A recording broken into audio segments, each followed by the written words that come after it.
بسم اللہ الرحمن الرحیم۔ السلام علیکم، امید کرتا ہوں آپ سب خیریت سے ہوں گے۔ جنت کے پتے ایپیسوڈ 24۔ یہ تو مجھے نہیں پتا، بہار نے شانے چکا دیے۔ کیا یہ عائشہ نے بنایا ہے؟ ہاں، مگر تم اس سے پوچھنا نہیں، اس کے خریدار نے تمہیں بتانے سے منع کیا تھا۔ بہارے کی آواز سرگوشی میں بدل گئی، وہ مسکرا دیا۔ اسی لیے تو میں تم سے پوچھ رہا ہوں، کیا تم اس کو کھول سکتی ہو؟ نہیں، اس کی پہلی ابھی حیا نے حل نہیں کر سکی تھی، تم کر سکتے ہو۔ بہارے کی آنکھیں چمک اٹھی۔ شاید، مگر بہارے گل۔ وہ ذرا سا جھکا اور دھیرے سے بولا، یہ باکس میرے پاس ہے، یہ بات میرے اور تمہارے درمیان راز رہے گی۔ تم حیا یا عائشہ کو نہیں بتاؤ گی اس بارے میں، ٹھیک؟ ٹھیک۔ بہارے نے الجھتے ہوئے سارا لا دیا، مگر تم اس کو توڑنا نہیں، توڑ کر کھولنے سے اس کے اندر کی موجودہ شے تمہارے کام کی نہیں رہے گی۔ اور وہ سر ہلا کر واپس پلٹ گیا۔ بہارے اپنی کلرنگ بک چھوڑ کر اس کے پیچھے آئی، اور جب تک اندر آئی عبد الرحمن اوپر جا چکا تھا۔ وہ دبے پاؤں زینے چڑھنے لگی۔ تیسری منزل پہ عبد الرحمن کے کمرے کا دروازہ نیم وا تھا۔ بہارے نے چوکھٹ کے قریب سر نکال کر جھانکا۔ عبد الرحمن پزل باکس الماری میں رکھ رہا تھا۔ الماری کا پٹ بند کر کے اس نے لاک لگایا اور چابی اپنے بیڈ کے سائڈ ٹیبل کے دراز میں ڈال دی۔ بہارے جلدی سے پیچھے ہٹ گئی اور بلی کی چال چلتی واپس اتر گئی۔ عبد الرحمن نے وہ باکس کیوں رکھا ہے؟ اس کے ذہن کچھ بھی سمجھنے سے قاصر تھا۔ ابا آج صبح پہنچے تھے، اب وہ مرمرہ ہوٹل میں تھے۔ مرمرہ ہوٹل ٹاکسم میں واقع تھا۔ حیا اور ڈی جے نے غریب عوام کی طرح وہ شاندار ہوٹل باہر سے ہی دیکھا تھا، مگر اگر ڈی جے ہوتی تو دونوں اس بات کو بہت انجوائے کرتی کہ اب ابا اسی ہوٹل میں رہ رہے تھے۔ اس کا ڈورم ڈی جے کے بغیر بہت ادھورا تھا۔ ڈی جے ابھی تک وہیں تھی، وہ تو جیسے کہیں گئی ہی نہیں تھی۔ حالے نے کل ڈورم بدل لیا تھا، اب وہ ڈی جے کے بینک پہ منتقل ہو گئی تھی۔ البتہ ان دونوں کے اس بینک سے ملکہ میز پہ ڈی جے کی ٹوٹی اینک ٹیپ سے جوڑ کر رکھ دی گئی تھی۔ رات انجم باجی اور حالے اس کے پاس رک گئی تھی۔ وہ تینوں گھنٹوں ڈی جے کی باتیں کرتے رہی۔ جب ہم پہلی دفعہ آپ سے ملے تھے تو آپ کے انڈین ہونے پہ بہت اعتراض تھا۔ اس سے پاکستان کا T20 فائنل آخری بال پہ مصباح کے آؤٹ ہونے کا بہت دکھ تھا۔ اس نے اس کے بعد کرکٹ دیکھنی چھوڑ دی تھی۔ بعض دکھ اصل واقعہ سے بڑھ جاتے ہیں، جیسے ڈی جے کی محبت سے ڈی جے کا دکھ بڑھ گیا ہے۔ وہ استقلال اسٹریٹ میں جب اس کے اور حالے کے پاس بہت سے واقعات تھے۔ وہ یادوں سے نکل کر جب سوئی تو بہت دیر سے اٹھی۔ آج چھٹی تھی اور اب اسے ابا سے ملنے جانا تھا، سو اب وہ اسی لیے تیار ہو رہی تھی۔ جو گہرا سبز فراق اس نے پہنا تھا یہ وہی تھا جو ڈی جے کے ساتھ آخری دفعہ پھپھو کے گھر پہن کر گئی تھی۔ بالکل پاکستان کا جھنڈا لگ رہی تھی۔ کچھ یاد کر کے وہ اداسی سے مسکرائی اور پرفیوم اٹھایا۔ ابھی اس نے اسے اسپرے نوزل پہ انگوٹھا رکھا ہی تھا کہ بہارے کہیں آس پاس سے چیختی تھی، یہ کیا کر رہی ہو؟ اچھی لڑکیاں اتنا تیز پرفیوم نہیں لگا کر باہر جاتی۔ وہ ایک دم رک گئی۔ اف، عائشہ گل اور اس کی اچھی لڑکی۔ اسے ان باتوں کو اپنے ذہن پر حاوی نہیں کرنا چاہیے۔ اس نے دوبارہ نوزل دبانا چاہا، مگر پتہ نہیں کیوں اس نے پرفیوم واپس رکھ دیا۔ اپنے بازو کے اوپر حصے پہ داغ گئے الفاظ پہ وہ پہلے ہی سکن کلر کا بینڈیج لگا چکی تھی۔ فراق کے شفون کی آستینوں سے بازو جھلکتے تھے۔ کلر بینڈیج نے ان کو ڈھانپ لیا تھا۔ اس نے سبز دوپٹہ ٹھیک سے شانوں میں پھیلایا اور کھلے بالوں کو کندھے کے ایک طرف ڈالتی باہر نکل گئی۔ اچھی لڑکیاں بال کھول کر باہر نہیں نکلتی۔ وہ اپنے ذہن میں گونجتی آوازوں کو نظر انداز کرتی سیڑھیاں اتر رہی تھی۔ اچھی لڑکیاں اللہ تعالیٰ کی بات مانتی ہیں، اور سر جھٹکتی آخری زینہ پھلانگ آئی۔ اچھی لڑکیاں۔ اس نے اپنا سر اٹھا کر آسمان کو دیکھا۔ اندھیرے پہ اندھیرا، لہر پہ لہر۔ صبح کے وقت بھی اسے ہر طرف اندھیرا لگنے لگا تھا۔ اس کی روشنی کہاں تھی؟ وہ بے دلی سے چھوٹے چھوٹے قدم اٹھاتی انجم باجی کے اپارٹمنٹ کی طرف گئی۔ انجم باجی اپنا چارجر اس کے کمرے میں بھول گئی تھی۔ ان کا چارجر لٹا کر اس نے اب چلے جانا تھا، مگر پتہ نہیں کیوں رک گئی۔ انجم باجی میرے بالوں کو فرینچ بریڈ بنا دیں گی؟ اس نے خود کو کہتے سنا۔ ہاں شور، ادھر بیٹھو۔ انجم باجی برش لے کر اس کے بال سنوارنے لگی۔ یا تمہارے بالوں کو کیا ہوا ہے؟ فرانسیسی طرز کی چوٹی کے بریک بال باندھتے ہوئے وہ حیرت سے کہہ اٹھی۔ وہ ذرا سی چونکی۔ کیا ہوا؟ تمہاری اسکیلپ کی جلد کے رنگ ایسا سرخ بھورا سا ہو رہا ہے. چھالے ہوئے تھے بالوں میں. نہیں، ایک شیمپوری ایکٹ کر گیا تھا. بس چند دن ہی میں ٹھیک ہو جائے گے. اس نے ان سے زیادہ خود کو تسلی دی. چوٹی بناتے ہوئے بال کھینچ رہے تھے اور سر کی جلد کو درد کر رہی تھی، مگر وہ برداشت کر کے بیٹھے رہی. عائشہ نے جب وہ وکس اتاری تو اس کے بالوں کو کتنا نقصان ہوا کتنا بھی نہیں، عائشہ نے اسے تفصیل سے کبھی نہیں بتائی تھی. اسے نہیں معلوم تھا کہ وہ کبھی اس واقعے کی تفصیل دوبارہ سنے گی. اس نے انجم باجی کے اپارٹمنٹ سے نکلنے سے قبل خود کو آئینے میں نہیں دیکھا. اسے پتا تھا کہ وہ فرنٹ بیڈ میں اچھی نہیں لگ رہی ہوگی.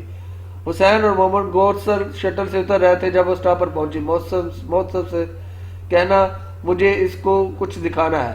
وہ نرم مسکراہٹ کے ساتھ حسین سے کہہ کر بس میں چڑھ گئی. وہ واپس آ جائے پھر موسم کے ساتھ مل کر پزل باکس کی پہلی حل کرنے کی کوشش کرے گی.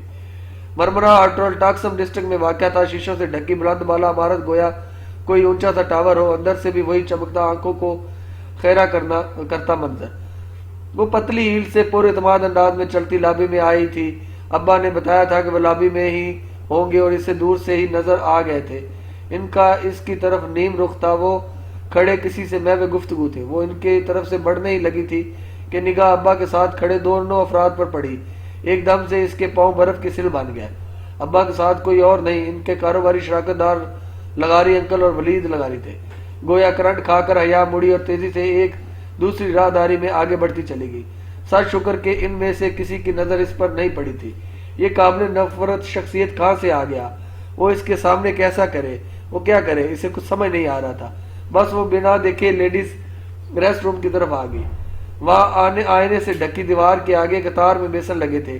ایک طرف باتھ رومز کے دروازے تھے اور ایک طرف لڑکی ایک بیسن کے سامنے کھڑی آئینے میں دیکھتی اب لپسٹک درست کر رہی تھی. حیا اس سے فاصلے پہ آئینے کے آگے کھڑی ہو گئی. اپنے عکس کو دیکھتے ہوئے اس نے بے اختیار گردن پہ ہاتھ رکھا. جب ولید نے اس کا دوپٹہ کھینچا تھا اور اس کی گردن پہ رگڑ آئی تھی. ڈولی کا کھردرا ہاتھ، اس کی فرائنگ پین، مگر یہاں کوئی ڈولی نہیں تھا جو اس کے لیے آ جاتا. وہ اکیلی تھی اور کسی سے مدد مانگے. میں اس سے جو کسی مشکل میں اس کے ساتھ نہیں ہوتا تھا، مگر شاید اب کی بار. اس نے جلدی سے موبائل پہ جان کا نمبر ملایا. طویل گھنٹیاں جا رہی تھی. اٹھ بھی چکو. وہ فون کان سے لگائے کوفت زدہ سی کھڑی تھی. آئینے میں جھکتے اس کے چہرے پہ اب تک زخموں کے نشان مندمل ہو چکے تھے. 5ویں گھنٹی پہ جان کے خمور آلود آواز گونجی. آپ کا مطلوبہ نمبر اس وقت سو رہا ہے. برائے مہربانی کافی دیر بعد رابطہ کریں. شکریہ. جان اٹھو، میری بات سنو. وہ جلا سی گئی تھی. میں بہت تھکا ہوں، مجھے سونے دو. میں نے ریسٹورنٹ جنم میں گیا، تمہارا ریسٹورنٹ. تم ابھی اسی وقت مرمرہ ہوٹل پہنچو. ابا آئے ہوئے ہیں اور ساتھ ان کے دوست وغیرہ بھی ہیں. مجھے اکیلے ان سے ملنا اچھا نہیں لگ رہا. اس کی آواز میں بے بسی آ رہی تھی. ساتھ کھڑی لڑکی اب بالوں کو اونچے جوڑے میں باندھ رہی تھی. میں نہیں آ رہا، مجھے آرام کرنے دو. ٹھیک ہے، جہنم میں جاؤ تم اور تمہارا ریسٹورنٹ. وہ جن لوگوں نے تمہارے ریسٹورنٹ میں توڑ پھوڑ کی تھی نا، انہوں نے بہت اچھا کیا تھا. تم ہو ہی اسی قابل. اس نے زور سے بٹن دبا کر کال کاٹی. ترک لڑکی اب بیسن کی سلیب پہ رکھا اسکارف اٹھا کر چہرے کے گرد لپیٹ رہی تھی. حیا چاند لمحے سے بے خیالی میں تکتی رہی. پھر کسی مکانگی عمل کے تحت اس نے شانوں پہ پھیلا دوپٹہ اتارا اور سر پہ رکھ کر چہرے کے گرد تنگ حالہ بنا کر پلو باندھ دیے. یہ ڈال اور یہ کندھے پہ پلو بائیں کندھے پہ ڈال لیا. سبز دوپٹے کو نکل جارجٹ کا تھا. وہ چاروں اطراف سفید موٹی پائی پن ہوئی تھی. پاکستان کا جھنڈا کندھے کے آستین کلائیاں تک دوپٹے میں چھپ گئی تھی. مگر کیا وہ اچھی بھی لگ رہی تھی؟ شاید نہیں. لیکن کس نے اس سے پوچھا؟ ایک دم سے اس کا دل پرسکون ہو گیا. اس وقت وہ لوگوں کو اچھی لگنا بھی نہیں چاہتی تھی. یہ سب اللہ تعالیٰ کو راضی کرنے کے لیے نہیں کر رہی تھی. وہ شاید صرف اپنا دفاع کر رہی تھی. نیکی، اللہ تعالیٰ کا خوف اور اسے اب بھی ان سے کچھ محسوس نہیں ہوتا تھا. ابا ان کے حکم میں جا کر اس نے ان کو پکارا. وہ تینوں ایک ساتھ پلٹے. او مائی چائلڈ. ابا خوشی سے آگے بڑھے. وہ ایک رسمی مسکراہٹ لبوں میں سجائے ابا سے ملی. لغاری انکل کو فاصلے سے سلام کر لیا. بیٹا یہ لغاری ہیں، یہ میرے دوست اور یہ ان کے صاحبزادے ولید. مجھے تو آپ جانتی ہوگی، ہم پہلے مل چکے ہیں. ولید ایک محفوظ مسکراہٹ کے ساتھ اسے دیکھتے ہوئے بولا تھا. مجھے یاد نہیں، میں ہر کسی کو یاد نہیں رکھتی۔ ذرا رکائی سے کہہ کر وہ ابا کی طرف مڑی اور اپنے بات کا رد عمل آنے سے قبل ہی بولی، آپ کو کدھر لے کر جاؤں ابا؟ استنبول کی سیر آپ کہاں سے شروع کرنا چاہیں گے؟ میرا خیال ہے انکل استقلال اسٹریٹ چلتے ہیں، اس کی رونق کے بارے میں بہت سنا ہے۔ ولید کی مسکراہٹ ذرا سمٹی تو تھی مگر وہ ابھی بھی مایوس نہیں ہوا تھا۔ استقلال اسٹریٹ کی رونق سے اس کا اشارہ اس جگہ کے بارز اور نائٹ کلبز کی طرف ہی تھا۔ جہان تم زیادہ جانتی ہوگی استنبول کو، ابا مسکرا کر بولے تھے۔ میرا خیال ہے ابا ہم نیلی مسجد چلتے ہیں، میں جہان کو بھی بتا دوں گی۔ وہ سارا پروگرام بنا کر موبائل پہ جہان کو میسج کرنے لگی۔ جان بوجھ کر بھی جہان کا نام لینے کے باوجود ان باپ بیٹے نے نہیں پوچھا کہ وہ کون جہان۔ اسے مزید کوفت ہوئی۔ اسی کوفت زدہ انداز میں اس نے میسج لکھا، ہم بلیو ماسک جا رہے ہیں، صوفیا اور ٹاپ کپی بھی جا رہے ہیں، تم اس جگہ آ جاؤ، اگر تم نہ آئے تو میں تم سے کبھی بات نہیں کروں گی۔ یہ بات سٹامپ پیپر پر لکھ کر دو۔ فوراً جواب آیا، فائن، میں تم سے واقعی کبھی بات نہیں کروں گی۔ تو کیا ٹیکسٹ کرو گی؟ ساتھ ہی ایک معصوم سی مسکراتا چہرہ بھی تھا۔ اس نے جواب نہیں دیا، اگر وہ سامنے ہوتا تو اس کی گردن دبوچ لیتی۔ بیویاں ویسے اکثر ایسے ہی کرتی ہیں۔ آیا صوفیا اور ٹاپ کپی پیلس ساتھ ساتھ ہی واقع تھے۔ ان کے سامنے سڑک کے دوسری جانب استنبول کی مشہور زمانہ نیلی مسجد تھی۔ پہلی دفعہ اگر ڈی جے اور پھر جہان کی طبیعت خراب نہ ہو جاتی تو وہ نیلی مسجد ضرور جاتے، مگر اب سب بدل چکا تھا۔ نیلی مسجد کا رنگ نیلا نہ تھا مگر اس کے اندرونی عظمت ٹائلز نیلی تھی۔ باہر سے اس کے گنبد یوں تھے کہ گویا چھوٹے چھوٹے پیالے الٹے ہوئے رکھے ہوں۔ مسجد کے احاطے کے آگے گیٹ تھا اور اس کے باہر قطار میں بینچ لگے تھے۔ یہاں کے ہر دو بینچز کے درمیان ایک میز تھی۔ بینچ پر وہ اور ابا میز کے ایک طرف جبکہ ولید لغاری صاحب اور دوسری طرف بیٹھ گئے تھے۔ موبائل حیا نے گود میں رکھا ہوا تھا، گو کہ اب جہان کی طرف سے مایوس ہو چکی تھی۔ وہاں ہر سو کبوتر پڑپڑاتے ہوئے نظر اڑ رہے تھے۔ ہوا سے اس کا دوپٹہ بھی پھسلنے لگا۔ وہ بار بار دو انگلیوں سے پیشانی پہ آگے کو کھینچتی۔ آج اسے سر سے دوپٹہ نہیں گرنے دینا تھا، آج نہیں۔ رات کے سیمینار کے بعد یوں کرتے ہیں کہ عمیر خان سے بھی مل لیں گے۔ ابا اور لغاری انکل آپس میں محو گفتگو تھے۔ ولید اسے نظروں کے اثار میں لیے اس کے مقابل بیٹھا تھا۔ وہ گردن موڑ کر لا تعلق سی اڑتے کبوتر دیکھ رہی تھی۔ دفعتاً اس نے ابا اور لغاری کے انکل کو اڑتے دیکھا، چونکہ اس نے گردن موڑی تھی۔ تم لوگ بیٹھو، ہم ابھی آتے ہیں۔ اسے بیٹھنے کا اشارہ کر کے وہ دونوں آگے بڑھ گئے۔ انہیں کچھ دیکھنا تھا یا کوئی مل گیا تھا، یا پھر شاید ولید نے اپنے باپ کو کلیو دیا تھا۔ وہ نہ چاہتے ہوئے بھی بیٹھی رہی۔ دل کی عجیب کیفیت ہو رہی تھی۔ ابا کو بھی ترکی آ کر آتا ترک کا اثر ہو گیا تھا۔ پاکستان ہوتا تو وہ کبھی یوں اپنی بیٹی کو دوست کے بیٹے کے ساتھ تنہا چھوڑ کر نہ جاتے۔ تو میں آپ کو واقعی یاد نہیں۔ وہ محفوظ انداز میں مسکراتے ہوئے اسے دیکھ رہا تھا۔ حیا نے گردن پھیر کر سنجیدگی سے دیکھا، میرے ابا کے دوستوں کے پاس بہت سے کتے ہیں، مجھے کبھی ایک کتے کا نام بھی یاد نہیں رہا۔ وہ جواباً اس طرح مسکرایا گیا، بہت نیک ہو گئی ہو میں آپ، اگر اس سرخ رنگ میں آپ بہت اچھی لگتی تھی۔ وہ لب بھیجے رخ موڑے بیٹھی رہی۔ کچھ کھائیں گی آپ؟ کیا پسند ہے آپ کو کھانے میں؟ آپ کو کیا پسند ہے کھانے میں؟ Frying pan? اب کہ وہ بھی تمسخرانہ مسکرا کر بولی تھی، پھر وہ ڈھٹائی سے مسکراتا رہا۔ گاڑی نہیں ہے آپ کے پاس ادھر؟ آپ کے ساتھ ڈرائیور پہ جانا مجھے اچھا لگتا۔ آپ کے ساتھ ڈرائیو پہ جانا مجھے اچھا لگتا۔ وہ اسے یاد دلا رہا تھا کہ ایک سنگین غلطی جس کا پردہ وہ کبھی بھی کھول سکتا تھا، لمحے بھر کو وہ اندر تک کام گئی تھی۔ اپنی حد میں رہیں ولید صاحب، جو رات کے اندھیرے میں آپ کو فرائنگ پین کی ایک ضرب سے زمین بوس کر سکتا ہے، وہ دن کی روشنی میں اس سے بھی بدتر کر سکتا ہے۔ کسی احساس کے تحت اس نے چہرہ موڑا تھا۔ دور سے جہان نے مسکرا کر ہاتھ لایا، وہ ان کی طرف آ رہا تھا، نیلی جینس پہ سفید ٹی شرٹ میں ملبوس۔ اس کے چہرے سے لگ رہا تھا کہ وہ ابھی سو کر اٹھا ہے۔ حیا کی اٹکی سانس بحال ہوئی۔ اسے زندگی میں کبھی جہان سکندر کو دیکھ کر اتنی خوشی نہیں ہوئی تھی جتنی اس وقت ہو رہی تھی۔ وہ بے اختیار اٹھی، گود میں رکھا موبائل زمین پر جا گرا۔ وہ چونکی، جلدی سے جھک کر فون اٹھایا۔ اس کی اسکرین پر بڑی سی خراش پڑ گئی تھی۔ کیا ہوا؟ اس کی نگاہوں کے توقع میں دیکھتے ہوئے ولید بھی ساتھ ہی اٹھا تھا۔ جی میڈم، آپ اپنی بات پہ قائم ہیں، وہ مسکرا کر کہتا اس کے قریب آیا۔ پھر نگاہ ولید پر پڑی تو اس نے سوالیہ نظروں سے حیا کو دیکھا۔ جہان جی ابا کے دوست کے بیٹے ہیں، ابا جان کے والد کے ساتھ ابھی وہ آ گئے ہیں کہ والد کے ساتھ ابھی وہ آ گئے۔ ابا اور لغاری انکل سامنے سے چلتے آ رہا تھا۔ جان کو دیکھ کر ابا کے چہرے پہ خوشگوار حیرت پوری۔ سوری ماموں، میں ایئرپورٹ پہ نہ آ سکا، ممی نے بتایا تھا کہ آپ نے خود منع کر دیا تھا۔ ابا سے مل کر وہ مدھم مسکراہٹ کے ساتھ بتا رہا تھا۔ لغاری انکل ولید بھی اس خوش دلی سے ملا تھا، البتہ وہ دونوں استفہامیہ نظروں سے سلمان صاحب کو دیکھ رہے تھے۔ اٹس اوکے، آفیشلی پک کر لیا گیا تھا ہمیں، اس لیے میں نے سبین کو منع کر دیا تھا۔ جہاں نے مسکرا کر سر کو جنبش دی، پھر نگاہ لغاری انکل کے سوالیہ تاثرات میں پڑی تو جیسے جلدی سے وضاحت دی۔ میں جہان سکندر ہوں، سلمان ماموں کا بھانجا اور داماد، حیا کا ہسبینڈ۔ مرمرہ کا سمندر ایک دم آسمان تک اٹھا اور کسی تھال کی طرح اس پر انڈیل دیا گیا تھا۔ وہ اس بچھاڑ میں بالکل سنسی ہوئی جہان کو دیکھ رہی تھی، جسے رشتے کے متعلق نہ پوچھنے کی اس نے قسم کھا رکھی تھی۔ اس رشتے کا اقرار یوں اس منظر نامے پر ہوگا، اس نے کبھی تصور ہی نہیں کیا تھا۔ داماد، او آئی سی، لغاری انکل نے بامشکل مسکرا کر سر ہلایا، پھر ایک نظر ابا پر ڈالی جو لمحے بھر کو گنگ رہ گئے تھے مگر جلدی ہی سنبھل گیا تھا۔ مجھے خوشی ہے جہان کہ تم آئے، حالانکہ وہ اس کے آنے کے بجائے کسی اور بات پہ خوش تھے۔ سوری ماموں، مجھے پہلے آنا چاہیے تھا، اگر اب بھی نہ آتا تو حیا نے مجھ سے ساری زندگی بات نہ کرنے کا پکا ارادہ کر لیا تھا۔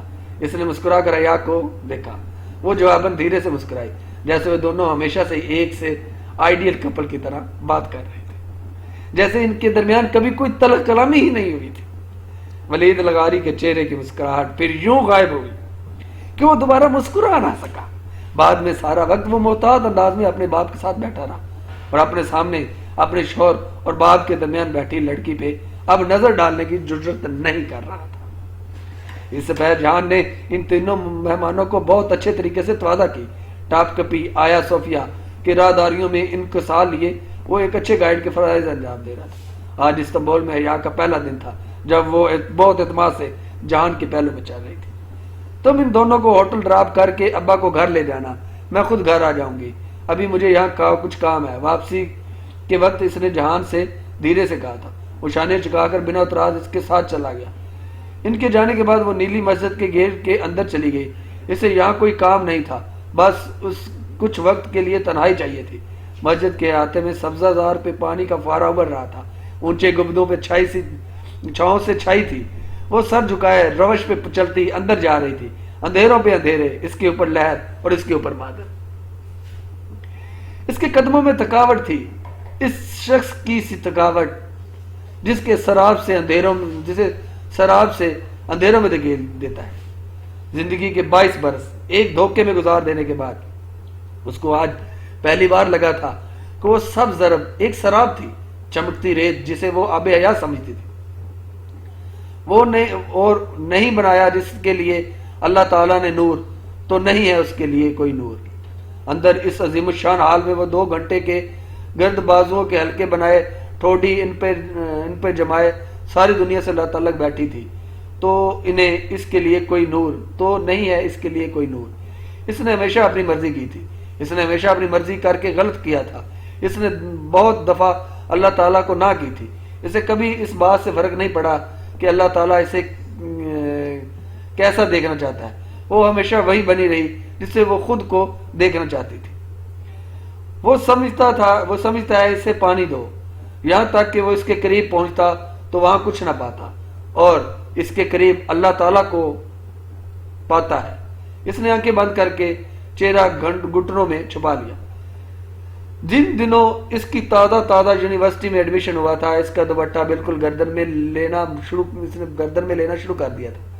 کتنا ڈانٹتے تھے تایا فرقان، اور اب بھی شروع میں کچھ کہہ دیتے تھے، مگر جب وہ خاموشی سے ان کی بات سنی انسنی کر کے آگے نکل جاتی تو رفتہ رفتہ سب نے کہنا چھوڑ دیا۔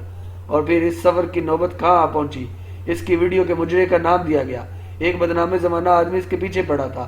سہمت آئی اس کے بارے میں آگے پیچھے ہر جگہ نازیبا باتیں کہتی پھرتی تھی، اور ایک اغوا کار شخص نے اس کے بازو پہ وہ نام داغ دیا تھا جو شرفا اپنے منہ سے نہیں نکالا کرتے تھے۔ اس نے دھیرے سے سر اٹھایا۔ اللہ نور ہے آسمانوں اور زمین کا۔ لوگ کہتے ہیں میں مسجدوں میں سکون ہوتا ہے، کون اس سے پوچھتا کوئی اس سے پوچھتا تو وہ کہتی مسجدوں میں نور ہوتا ہے، نور، اوپر نور کے۔ اس نے آہستگی سے گردن موڑی۔ اس کے بائیں طرف ایک 13-14 سال کا ترک لڑکا بیٹھا تھا جس کے ایک بازو پر پلستر چڑھا ہوا تھا۔ وہ گمسم سی نگاہوں سے اوپر مسجد کی منکش چھت کو دیکھ رہا تھا۔ نور کیا ہوتا ہے تم جانتے ہو؟ وہ اتنے ہولے سے بولی تھی کہ اپنی آواز بھی سنائی نہ دی۔ نور وہ ہوتا ہے جو اندھیری سرنگ کے دوسرے سرے پہ نظر آتا ہے، گویا کسی پہاڑ سے گرتا پگھلتے سونے کا چشمہ ہو۔ وہ اسی چھت کو دیکھتے ہوئے کہہ رہا تھا۔ اور کیسے ملتا ہے نور؟ جو اللہ تعالیٰ کی جتنا ہی مانتا ہے اسے اتنا ہی نور ملتا ہے۔ کسی کا نور کا پہاڑ جتنا ہوتا ہے، کسی کا نور پہاڑ جتنا ہوتا ہے اور کسی کا درخت جتنا، کسی کا شعلے جتنا اور کسی کا پاؤں کے انگوٹھے جتنا۔ لڑکے نے سر جھکا کر اپنے پاؤں کو دیکھا۔ انگوٹھے جتنا نور جو جتنا بجھتا جلتا ہے۔ یہ ان لوگوں کو دیا جاتا ہے جو کچھ دن بہت دل لگا کر نیک عمل کرتے ہیں اور پھر کچھ دن سب چھوڑ چھاڑ کے ڈپریشن میں گھر بیٹھ جاتے ہیں۔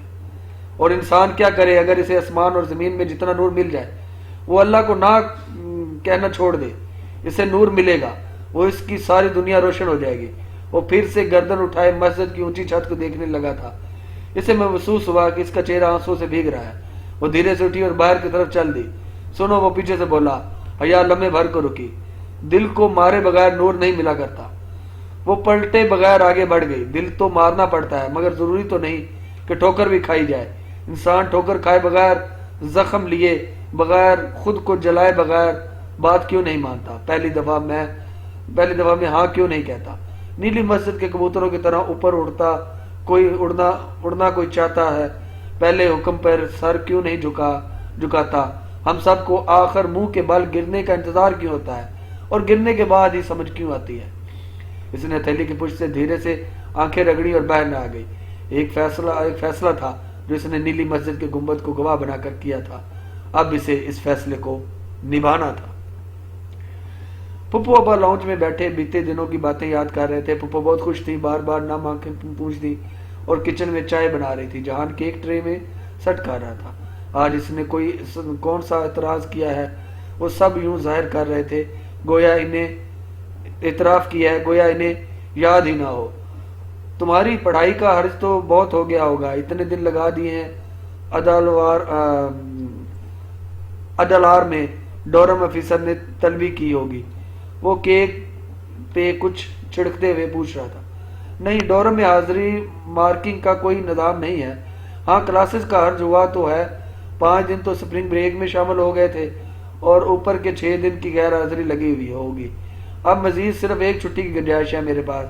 وہ کیتلی میں چائے ڈالتے ہوئے بولی تھی۔ دونوں ایک دوسرے کو نہیں دیکھ رہے تھے۔ ایگزامز کب ہیں؟ مئی کے آخر سے جون کے پہلے ہفتے تک۔ اور پاکستان تم نے 5 جولائی کو جانا ہے نا؟ یہ آخری مہینہ تو شاید صرف ترکی گھومنے کے لیے ہے۔ ہاں، اگر ایکسچینج اسٹوڈنٹ کی کوشش ہوتی ہے کہ قریبی ممالک بھی دیکھ لیں، کوئی قطر جا رہا ہے تو کوئی پیرس۔ وہ ٹرے اٹھا کر جانے کے لیے مڑی۔ ہم لندن چلیں؟ حیا نے پلٹ کر حیرت سے اسے دیکھا اور امن سے سنیکس کی پلیٹ نکالتے ہوئے دھیرے سے مسکرایا تھا۔ ہم لندن جا رہے ہیں کچھ عرصے تک، ابا کے علاج کے لیے، تم بھی چلو۔ آئیڈیا تو اچھا ہے، سوچوں گی۔ وہ جواباً مسکراتی ٹرے لیے باہر آ گئی۔ میری بہت خوشی تھی بھائی کی کہ یہ سب پاکستان میں سب رشتہ داروں کے ساتھ ہو، لیکن شاید ایسا جلد ممکن نہ ہو۔ پھر ہم دونوں ہیں تو یہاں، اس لیے میں نے سوچا کہ غیر رسمی انداز میں رسم کر لیں۔ پھپھو شاید ابا سے بات کر چکی تھی، تبھی وہ مسکرا رہی تھی۔ وہ جو کارپیٹ پہ پنجوں کے بل بیٹھی ٹرے سے پیالیاں نکال کر میز پہ رکھ رہی تھی، نہ سمجھی سے انہیں دیکھنے لگی۔ پھپھو مسکراتے ہوئے اٹھی اور چند لمحہ بعد چھوٹی سلور ٹرے لیے آئی جس میں سرخ فیتا رکھا نظر آ رہا تھا۔ حیا نے نہ سمجھی سے ٹرے کو دیکھا، پھر کچن سے ٹرالی دھکیل کر لاتے ہوئے جہان کو وہ بھی پھپھو کے ہاتھ میں ٹرے دیکھ کر رکا، پھر سوالیہ نشانوں سے ان کا چہرہ دیکھا۔ جہان سکندر، آپ کو کوئی اعتراض تو نہیں؟ پھپھو نے بظاہر مسکراتے ہوئے آنکھوں ہی آنکھوں میں سے متنبہ کیا، اور وہ شاید راضی نہیں تھا مگر نہیں کیا کہہ کر ٹرالی آگے لے آیا۔ حیا ٹرے میز پر ہی چھوڑ کر اٹھ کھڑی ہوئی۔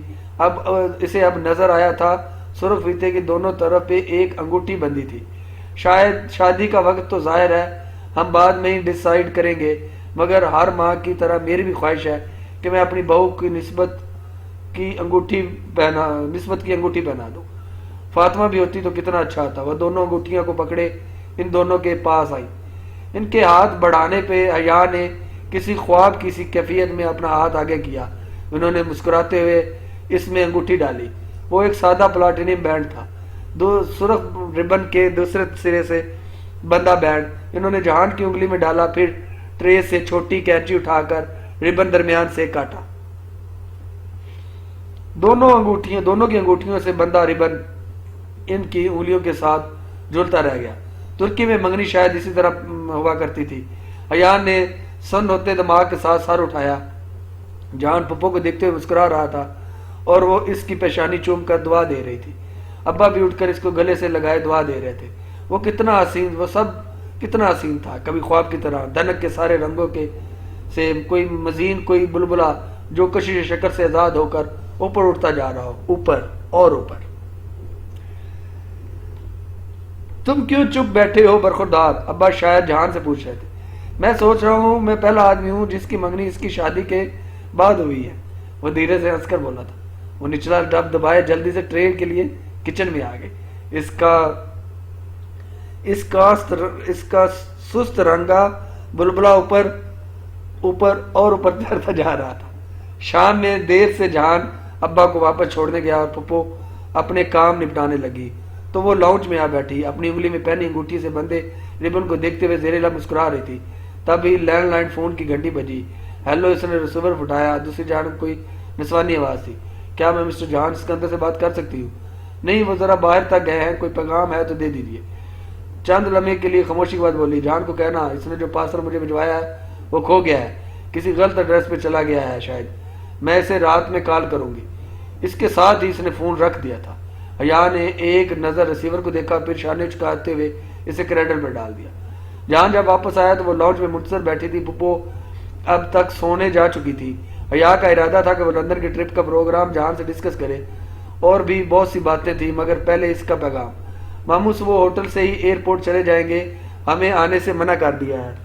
تم یوں کرو کہ 2 کپ کافی بنا لاؤ, میں کچھ نئی موویز لایا تھا, دیکھتے ہیں. وہ بہت اچھے موڈ میں کہتے ہوئے ٹی وی کے نیچے بنے ریک کی طرف آیا تھا. اوکے, لاتی ہوں. وہاں تمہارے لیے فون آیا تھا. وہ اٹھتے ہی بولی. کوئی لڑکی تھی, نام تو نہیں بتایا, مگر یہ کہہ رہی تھی کہ تمہارا پارسل اسے نہیں ملا, کسی غلط ایڈریس پہ چلا گیا, شاید وہ رات میں کال کرے. وہ تیزی سے مڑتے ہوئے اٹھا تھا. میرا پارسل انہیں نہیں ملا؟ اور کیا کہا؟ وہ بے یقینی سے اسے دیکھ رہا تھا. کچھ نہیں, کافی لاؤں؟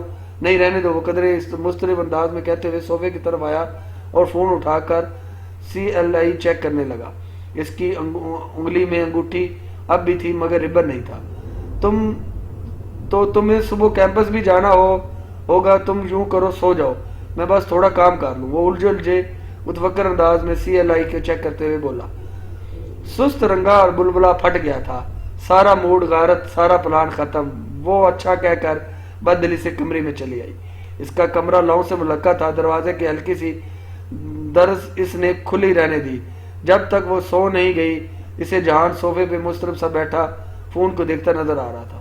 وہ صبح فجر پہ اٹھی تو دیکھا جہان اسی طرح صوفے پہ بیٹھا فون کو دیکھ رہا تھا. اس کی آنکھیں رت جگہ سے سرخ ہو رہی تھی. اس لڑکی کا فون نہیں آیا, شاید انتظار لا اصل, اور اس کے دل پہ بہت سا بوجھ آن پڑا تھا.